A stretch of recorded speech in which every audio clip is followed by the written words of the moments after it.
시작하기에 앞서 안내 말씀드립니다. 본 내용은 투자 판단에 대한 참고용이며 특정 종목의 매수나 매도를 추천하는 것이 아닙니다. 모든 투자의 최종 책임은 투자자 본인에게 있다는 점 꼭 기억해 주시기 바랍니다. 여러분, 12월 13일 우리 시장 정말 따뜻했죠? 그야말로 훈풍이 불었는데 이 바람의 진원지가 어딘지 아십니까? 바로 미국 연준의 금리 인하에 대한 기대감입니다. 와, 이 기대감 하나가 어떻게 시장을 들었다 놨다 했는지 지금부터 속 시원하게 파헤쳐 보겠습니다. 자, 그래서 오늘은 크게 세 가지를 볼 겁니다. 먼저 이 금리 인하라는 작은 날갯짓이 어떤 나비 효과를 일으켰는지, 그리고 이 바람을 타고 어떤 종목들이 날아올랐는지, 마지막으로는 그래서 우린 뭘 해야 할지 연말 전략까지 깍 정리해 드릴게요. 네, 첫 번째 이야기, 바로 금리 인하가 불러온 나비 효과입니다. 정말 오늘 시장의 A부터 Z까지 모든 건 여기서부터 시작한다고 보시면 됩니다. 핵심 아주 간단합니다. 지금 시장은요, 내년에 미국이 금리 내린다, 여기에 거의 모든 걸 걸고 있다고 봐도 무방해요.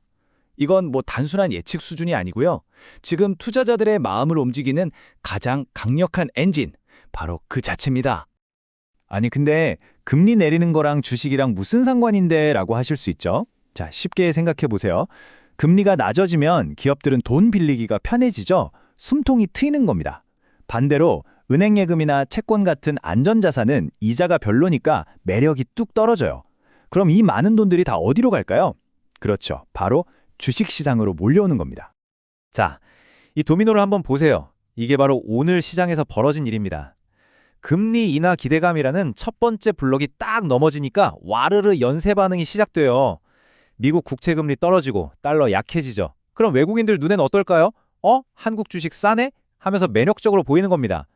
그래서 외국인 자금이 쫙 들어오는데 어디로? 바로 저평가된 가치주, 소위 저PBR 주식들로 몰려가면서 그야말로 축포를 쏘아 올린 거죠. 오케이, 그럼 이제 큰 그림은 알겠습니다.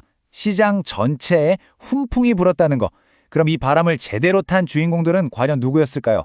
어떤 섹터, 어떤 테마가 시장의 스포트라이트를 받았는지 한번 보시죠.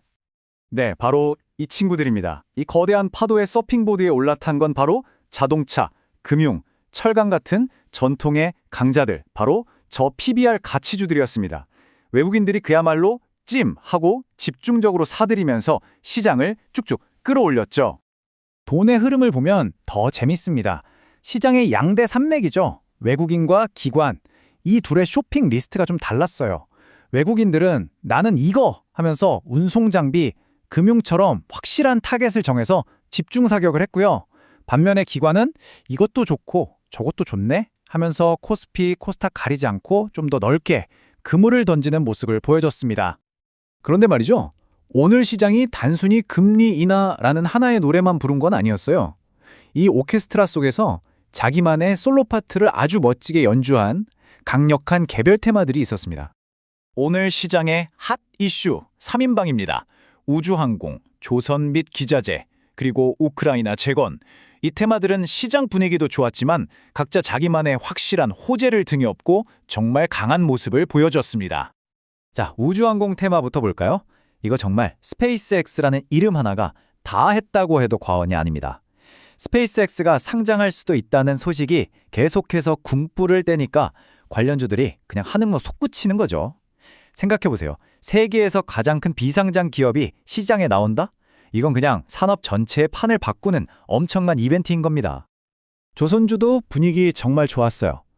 하나가 호주의 방산업체를 인수한다는 소식, 이건 이제 배만 만드는 게 아니라 방산까지 한다라는 선언이었고요. 여기에 더해서 우리가 중국을 제치고 고부가 가치 선박인 LNG 선수주를 싹쓸이하고 있다는 소식까지, K조선의 클래스는 영원하다는 걸 제대로 보여준 거죠. 그런데 가만, 좀 이상하지 않으세요? 시장이 이렇게 잔칫집 분위기였는데 그동안 주인공이었던 AI나 반도체는 뭐 했을까요? 조용했던 것 같은데. 네, 맞아요. 사실 밤사이에 오라클이나 브로드컴 같은 미국의 형님 기술주들이 좀 휘청거렸어요. 그래서 우리나라 AI 관련주들도 살짝 눈치를 보긴 했죠. 근데 지금 시장의 주인공은 AI가 아니라 금리 인하였잖아요. 이 거대한 파도 앞에서 개별 종목의 악재는 그냥 작은 돌멩이 수준이었던 겁니다. 큰 물결이 다 덮어버린 거죠. 자, 그럼 이제 제일 중요한 시간입니다. 지금까지 시장이 어떻게 돌아갔는지 쭉 살펴봤으니까 이걸 바탕으로 그래서 우리는 뭘 해야 하는가? 이 질문에 대한 답, 연말 전략을 세워보겠습니다. 이렇게 시장 분위기가 확 바뀌고 있는데 우리 투자자들은 과연 어떤 포지션을 취해야 가장 유리할까요? 결론부터 말씀드릴게요. 이제는 지수만 보고 투자하는 시대는 끝났습니다. 본격적인 종목 장세, 옥석을 가려야 하는 진짜 실력 게임이 시작됐다는 겁니다. 자, 그래서 여러분을 위한 3단계 연말 공략법입니다. 첫째, 이 테마가 좋더더라 하는 뜬구름 잡는 얘기는 이제 그만. 기업 하나하나의 펀더멘털, 즉 진짜 실력을 꼼꼼히 따져봐야 합니다.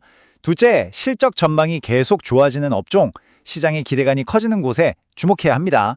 마지막으로 제일 중요한 거죠. 돈 냄새 가장 잘 맞는 외국인과 기관, 이 똑똑한 돈이 어디로 흘러가는지 계속해서 따라가야 합니다. 이 말이 딱 맞습니다. 밀물이 들어와 많은 배를 띄우지만 진짜 보물은 어떤 배가 항해할 자격이 있는지 아는 데서 발견된다. 시장이 좋다고 아무 배나 올라타면 안 된다는 겁니다. 튼튼하고 좋은 배를 골라 탈 때라는 거죠. 자, 오늘 이야기는 여기까지입니다. 그런데 마지막으로 이런 생각이 드네요. 이제 금리 인하는 모두가 아는 호재가 됐습니다. 모두가 한 방향을 바라볼 때 우리가 혹시 놓치고 있는 그림자, 예상치 못한 리스크는 과연 없을까요? 한 번쯤 고민해볼 문제인 것 같습니다. 이상 주식으로 세상 이야기였으며